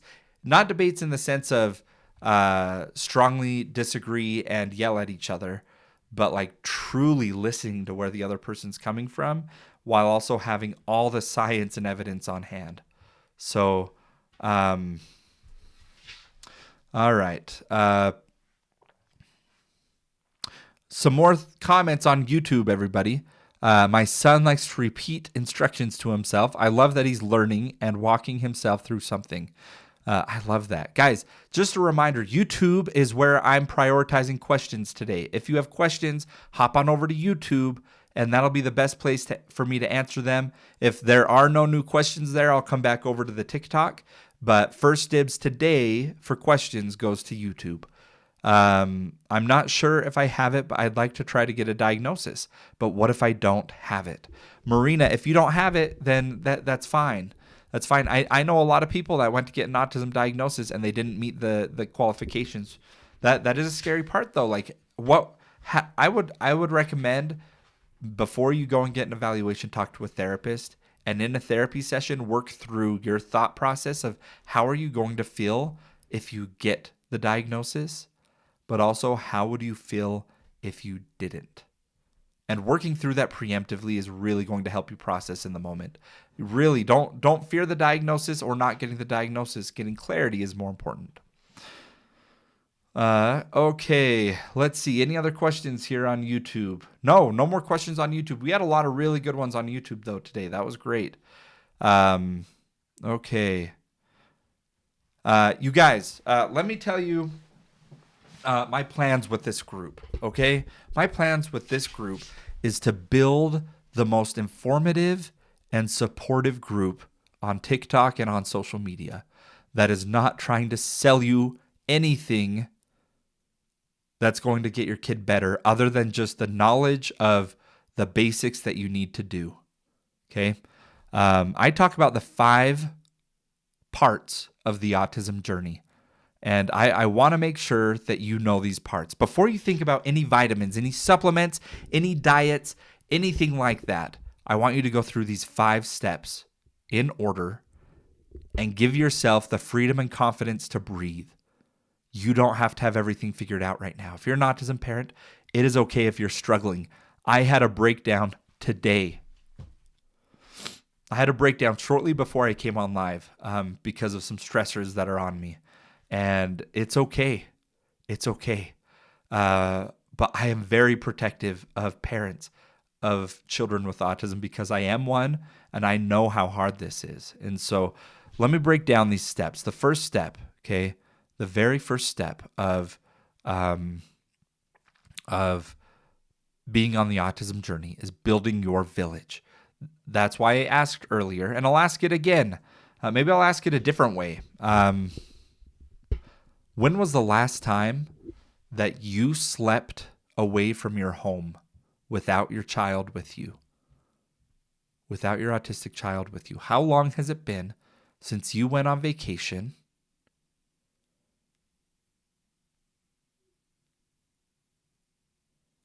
How long has it been since you went on vacation without your child present?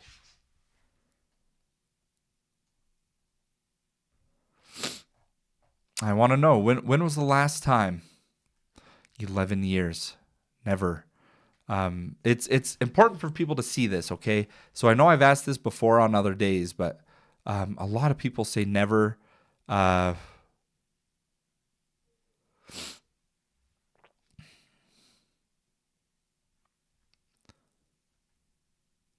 didn't do that till they were teenagers. Prior to last year, never. 5 years. 2 weeks ago. Shanika. That's what I'm talking about, Shanika. 2 weeks ago? Are you kidding me? Yes. Yes.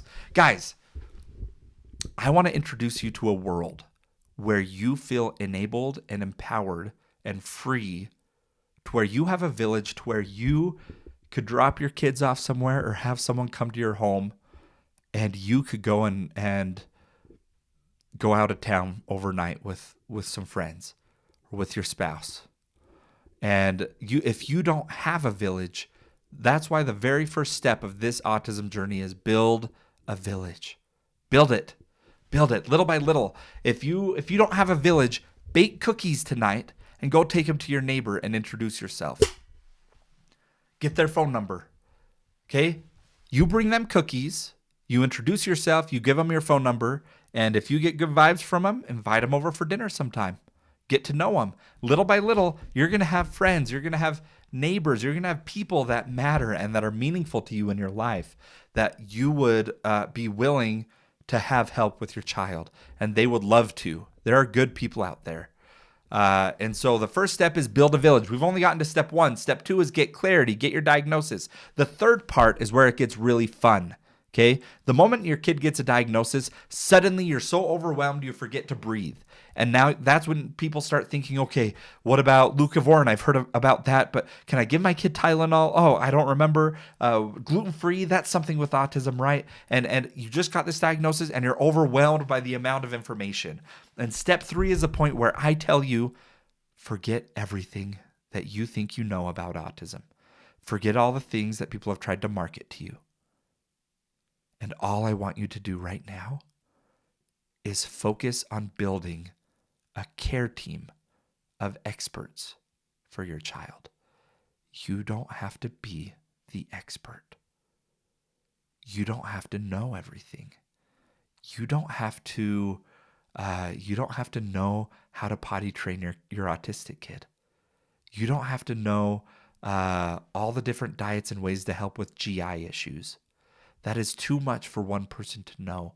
People go to med school for, a decade to be able to learn that stuff. Give yourself some freedom, give yourself some grace, and manage your care team. So who is on your care team? Well, your pediatrician, of course, is on a care team. And then there's 4 basic therapies that are frontline therapies that I recommend. Also on your care team is school. So pediatrician, school, any other medical specialist that you might need, and then the therapies that you get. Now, the therapies that I recommend include speech therapy, occupational therapy, ABA therapy, or mental health therapy. And you can do a variety of those. You could do one of them. Don't overdo it. Just take it easy. Pick 1 or 2. ABA therapy is a really good option because of how many hours they can do. And prioritize that care team.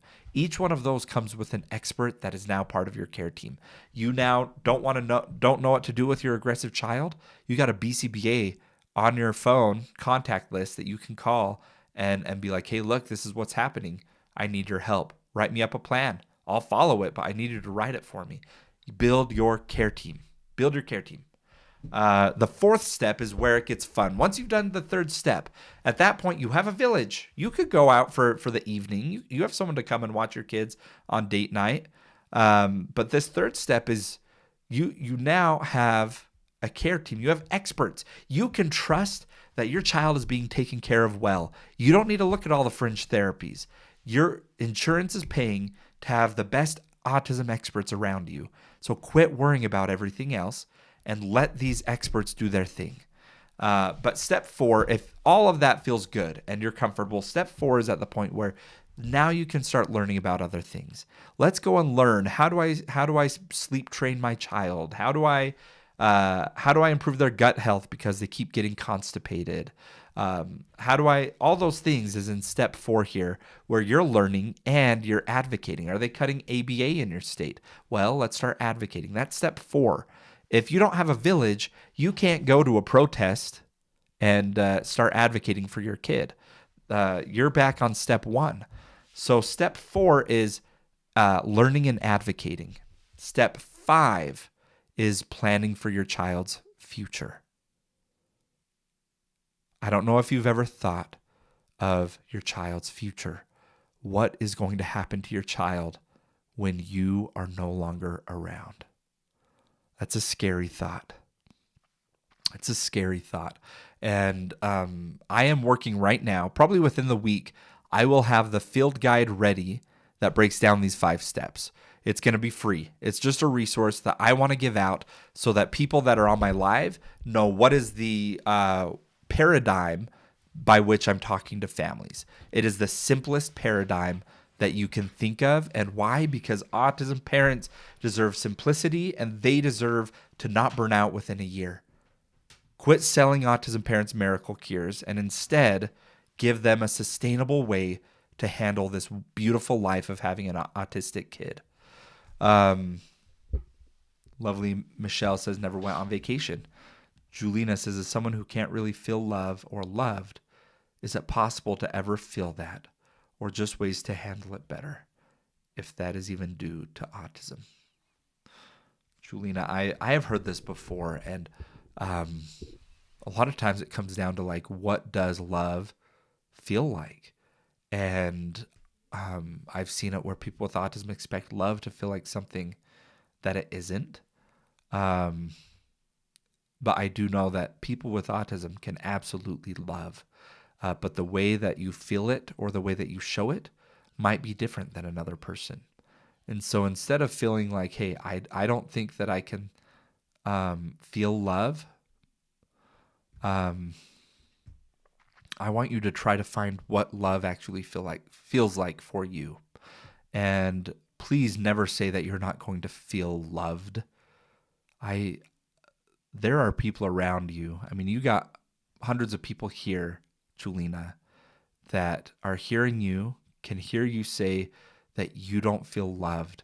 And when you have a village like us, that's the last thing I want you to worry about that. We do love you. We're here for you. We support you. All right, you guys.